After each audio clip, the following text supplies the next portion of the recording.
Everyone says, stay positive. But here's the uncomfortable truth. Optimism sounds like a sales pitch. Pessimism sounds like someone trying to save your life.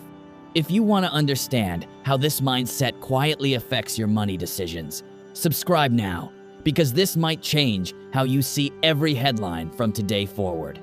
Be honest. If someone tells you, everything will work out, the economy will grow, your investments will pay off, you probably nod and move on. But if someone says, a crash is coming, you could lose everything, suddenly, you're listening. Heart alert. Brain activated. Why? Because bad news feels urgent. Good news feels optional. And that's the seduction of pessimism. Pessimism feels smarter. It feels more realistic, more responsible, more intelligent. Optimism sounds like hope. Pessimism sounds like preparation. And in money matters, fear of loss is stronger than hope for gain. We are wired to protect what we have before chasing what we could gain. That's why pessimism spreads faster than optimism, especially in finance. Imagine Japan in the late 1940s. The country was devastated after World War II. Cities destroyed. Industries collapsed. Food shortages so severe, people survived on less than 800 calories a day. Now imagine someone back then saying, "Don't worry. In a few decades, this country will become one of the largest economies in the world. Life expectancy will double. Unemployment will stay low. Prosperity will rise." They would have been laughed out of the room.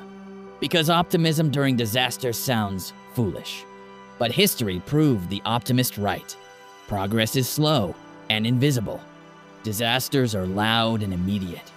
That's why setbacks feel more believable than growth. Here's something else.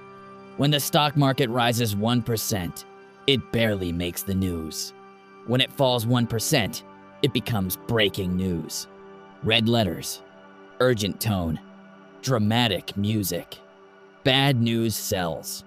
Good news whispers. Pessimists also make another mistake. They assume today's problems will continue forever.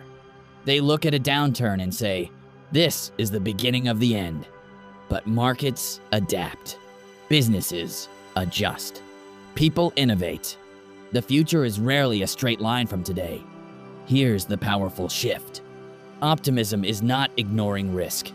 It's believing that over time, progress compounds. Pessimism focuses on sudden pain. Optimism focuses on long-term growth. And here's the irony. Expecting disaster feels wise, but constantly expecting disaster can stop you from investing, building, and taking smart risks. You can be cautious without being hopeless. You can prepare for storms without believing the sky is always falling. Be careful. If you only consume negative financial news, your brain will slowly start believing collapse is normal. You'll delay investing. You'll hoard out of fear. You'll miss opportunities. Not because disaster happened, but because disaster felt more convincing. Pessimism sounds protective, but unchecked pessimism can quietly steal your future. Here's the truth. Progress is slow. Setbacks are loud, and your brain confuses loud with likely. The most successful investors are not blind optimists. They are realistic long-term optimists who understand that growth whispers while fear screams. If this changed how you see bad news, like this video, share it with someone who constantly sends you "the economy is collapsing" messages, and subscribe for more timeless money psychology. Because understanding money isn't about numbers. It's about mastering the stories your brain believes.